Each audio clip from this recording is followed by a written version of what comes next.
The Torah portion for this evening is found in Leviticus chapter 2, and we will be looking at several sections of it. Beginning with verse 1. And when any will offer a meat offering unto the Lord, his offering shall be of fine flour, and he shall pour oil upon it, and pour out frankincense thereupon. And he shall bring it to Aaron's sons. Frankincense. Christ's life spice is your sacrifice. Frankincense. Christ's life spice is your sacrifice. Christ's life spice is your sacrifice. We all heard about frankincense. Well, we heard about those three kings. We three kings of Orient are, bearing gifts we've traversed afar. They were astronomers, they were astrologers, they were men of wisdom who looked at the stars and got the message. They followed a star and they went to Jerusalem, and they went to the king of Jerusalem. They went to Herod and they said, "Where is he who is born King of the Jews?" Don't ever ask a king who's the most paranoid man in history, where is the other king? Herod, the man who killed his favorite son because he was afraid he was going to take over from him. Herod killed his favorite wife, Miriam, then wandered for years around the palace at night screaming, "Miriam, Miriam, Miriam, where are you?" Herod, who killed all the infants 2 years old. Totally paranoid. Herod, who took all of the noble people in the county, all of the noble people in Israel, all of the noble people in Jerusalem, and when he was getting ready to die, he had them send their sons to the funeral. Then he locked them all in a stadium, and he was going to have them killed when he died so everybody would mourn when he died. They came, these three kings came, and they said, "Where is he who was born King of the Jews?" And Herod called all of the wise men, all of the lawyers, and everybody knew the answer. "O little town of Bethlehem, how still we see thee lie." They all knew where Jesus, Yeshua, was to be born. They all had it. Everybody understood what was taking place. And then Herod called the wise men and he said, "You guys can go and find him. I'm busy doing king business. So you go search diligently and find him. And when you find him, then come back and get me, and I will follow you, and I will worship him also. Along with all my other stuff, I will worship him also." And it says that the kings then went on, and they saw the star, and with joy they followed it to Bethlehem, and it came to rest over the house. And we all know the story. The three kings brought out their treasures: gold and frankincense and myrrh. Now, I always thought that God planned and gave them all this treasure so that when they got to Egypt, because they fled from Herod, they had all this stuff to sell, and they could live in Egypt off the money that they made from the gold. And you all know that gold is really significant. In our country, gold is becoming more and more and more important than it's been literally in generations. They had gold, and I believe they had enough gold to live. And I take a look, and what happened then to the frankincense and the myrrh? What happened to the frankincense and the myrrh? What did they do? Notice how it says, "And when any man take an offering unto the Lord, if it is an offering of meat, he takes the fine flour thereof, and he covers it with oil, and he covers it with frankincense. And he shall put..." See, it changed my mind. I don't think Joseph and Mary sold the frankincense. I think when they got to Egypt, this mother said, "We're living in such a desert. This is such a rough, tough place. This place stinks so much," that I think she took that fine frankincense and she rubbed it over her little baby's body. I believe that he had the fine aroma of frankincense wherever he was in Egypt. And if you walk up, you'd say, "Wow, does he smell wonderful in the midst of this sewer? Does he smell wonderful in the midst of all this dark?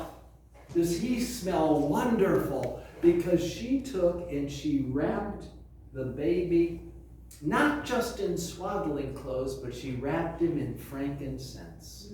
And she put it upon him. Notice what it says. "And when you have an offering, cover it with frankincense." I believe that's exactly what she did. I believe she covered him with frankincense. You see, the text is quite simple. Frankincense, Christ's life spice, is your sacrifice. Christ is the frankincense in the offering that we make to God in order that we can find salvation through him. And his mom just covered the baby with that. And he smelled wonderful. He smelled good. He smelled absolutely clean. He smelled absolutely pure. See, I think the frankincense that was given was used to be putting on the offering for the sacrifice that was going to be given much, much later. Notice how it says it later on.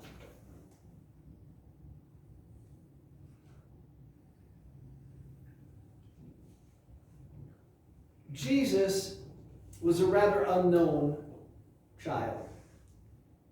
He came from an obscure family in a poor community in the northern part of Galilee, which is the hillbilly section of Israel. What happens when you take a little baby that's an absolute nobody according to the understanding of the world, and you cover him with frankincense, which is almost invaluable in that day and age? You take the value of the frankincense and you add it to the value of the child, and he becomes invaluable as the sacrifice who's going to take away your sin and your sin and your sin and your sin. He is the one that is preventing the world from being absolutely destroyed for the evil that it is sitting under right now. If it weren't for that sacrifice and his invaluable sacrifice of himself, covered with the frankincense, our world would have been destroyed long before you and I were born. You and I never would have been a part of it because God would have wiped it out. But it was the value of that child. And I believe his mother made him valuable because she covered him with that frankincense. Notice how the text goes on. Verse 2. "And he shall bring it to Aaron and Aaron's sons, the priests, and he shall take thereof, a handful of flour thereof, and on thereof with all of the frankincense thereupon, and the priest shall burn the memorial upon the altar, and it shall be an offering made by fire, a sweet savor unto the Lord.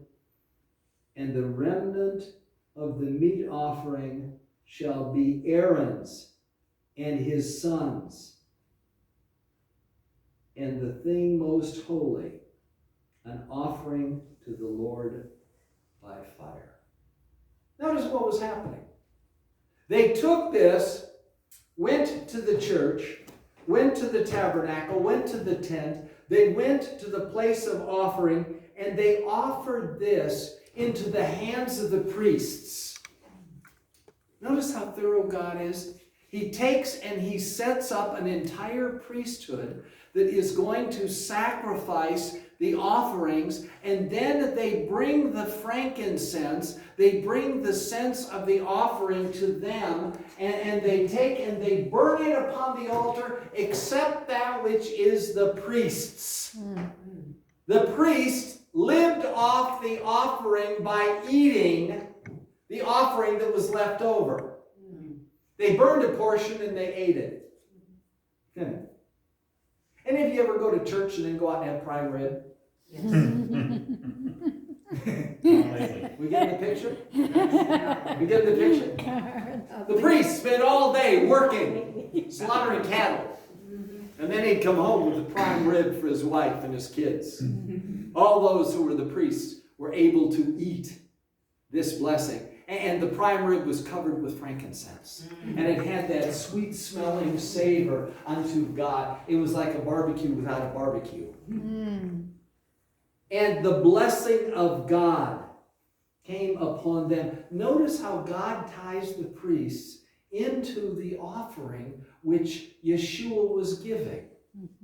And it's the frankincense that binds the two of them together. Yeshua was covered with it, and they then wound up living off of it. Notice what is the subject of a sacrifice. Well, it had to be, if it was the Passover sacrifice, the high priest. And if it was a normal sacrifice that a man brought, it was just the priest who was serving on the day. And the priest who was serving on the day and the high priest would take the offering and they would make the offering right. They would do the offering and then they would take their cut and get their portion. Notice, the sacrifice was not complete without the high priest. And so they were used to working with all of this frankincense. They were used to working with all this. They were used to talking. Notice, it was the high priest who did the sacrifice of Yeshua. Pilate stood up there and he judged him. He was the lawyer. He was the prosecutor. He was the executioner. And he says, I find no fault in this man. What's he done? I wash my hands. I wash my hands of him. And they inspired the people to say, his blood be upon us and our children.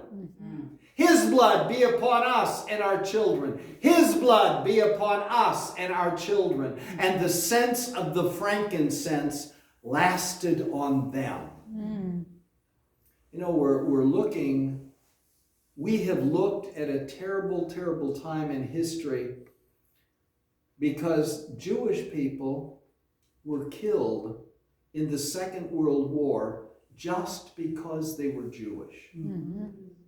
They said the most horrible thing about being in the camps was the fact that they could be nice to you one day, then they'd be terrible to you the next day. They'd never act the same to you, so you could never become comfortable in there. You were always confused and abused because of who you are. His blood be upon us and our children. And the high priest had the people call down upon themselves the curse upon themselves for generation after generation. They called it upon themselves. But the mercy of God is in the frankincense. That Yeshua, who was put to death by them, was also put to death for them, so that they will find salvation in him. They will find peace. They will find blessing. They will find offering in him. The frankincense is Christ's life spice for your life. Frankincense is Christ's life spice for their spice, for their life, for their sacrifice. Everybody who's going to go to God is going to go covered with the scent of that frankincense that Christ offered by his death upon the cross. Glory. He took and he offers it. His blood be upon us and our children. And it was. And it is. And they never knew what they were doing. Because they never knew who they were doing it to.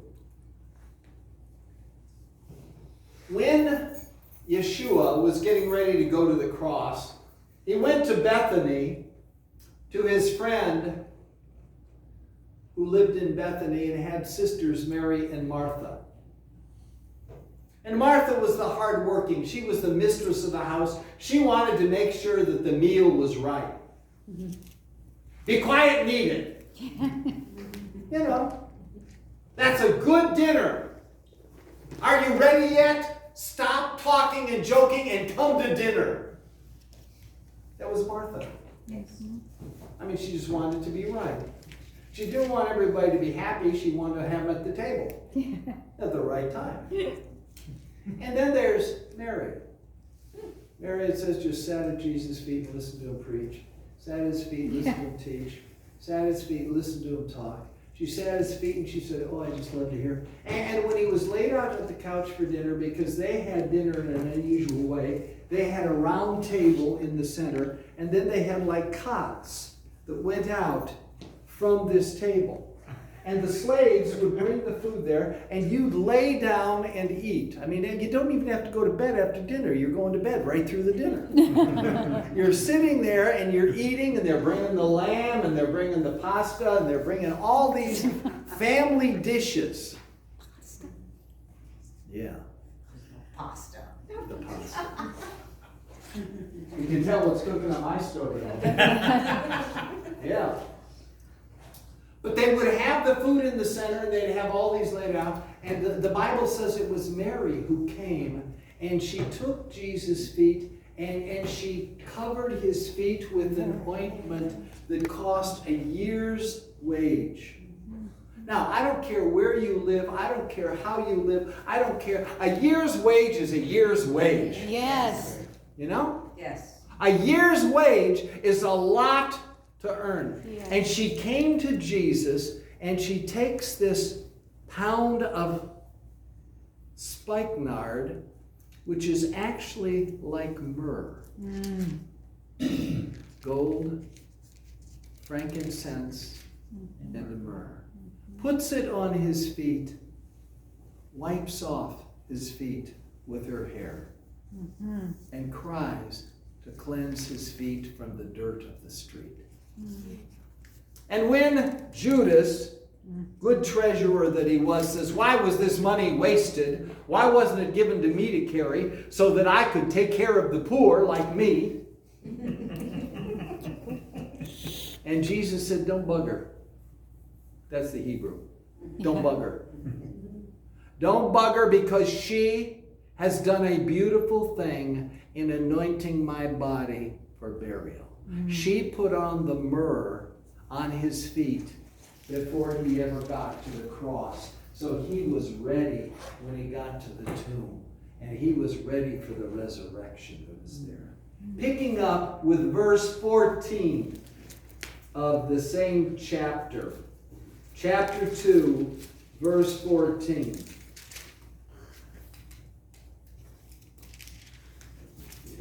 And if thou offer a meat offering of thy first fruits unto the Lord, thou shalt offer for the meat offering on thy first fruits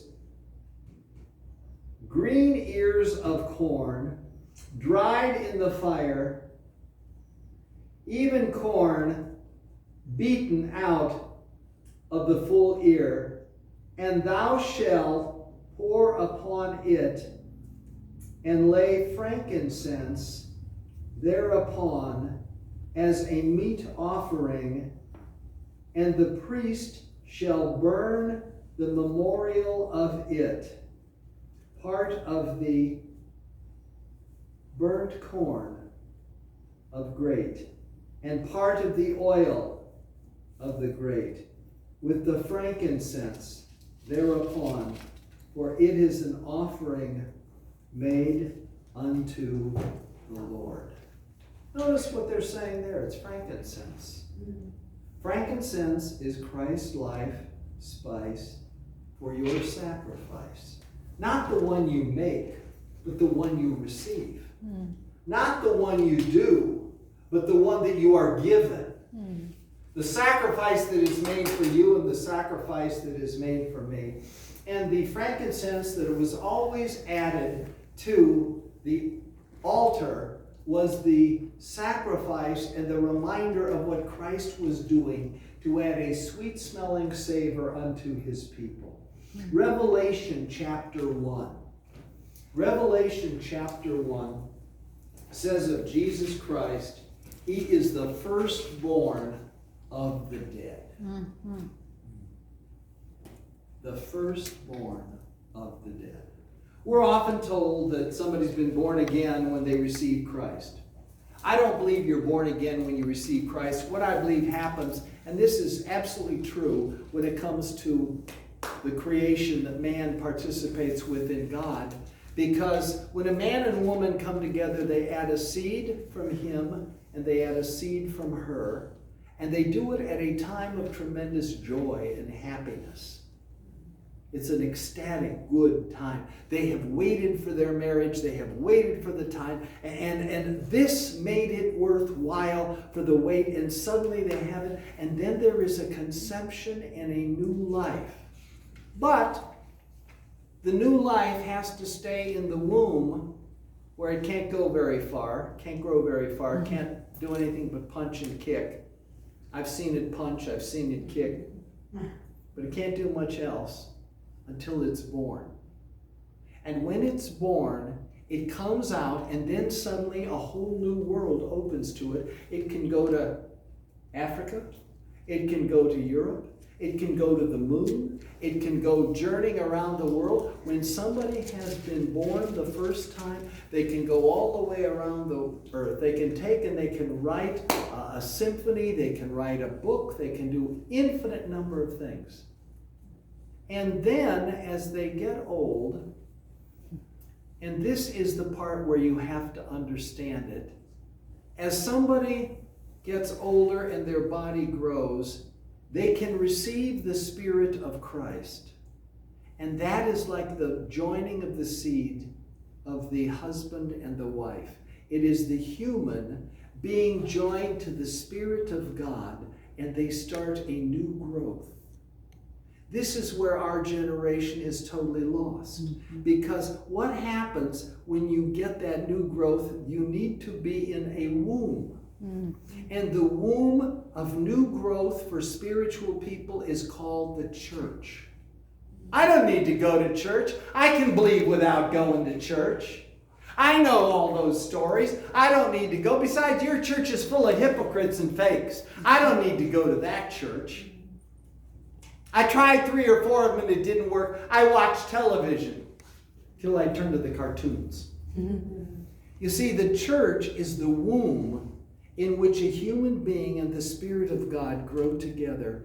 And then when you get old and you die, you are then born again with a spiritual body that is as much superior to this physical body as the physical body is to the baby in the womb.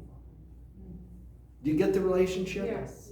Do you get the ratios? Yes. That you're actually going from very, very incomplex to more complex to the most complex, and we can't even imagine who Christ, the firstborn from the dead. And you see, he is the frankincense of all sacrifice because he offers his life spice for us. And the peace of God, which passes all understanding, keep your heart and your mind in Yeshua HaMashiach. Amen.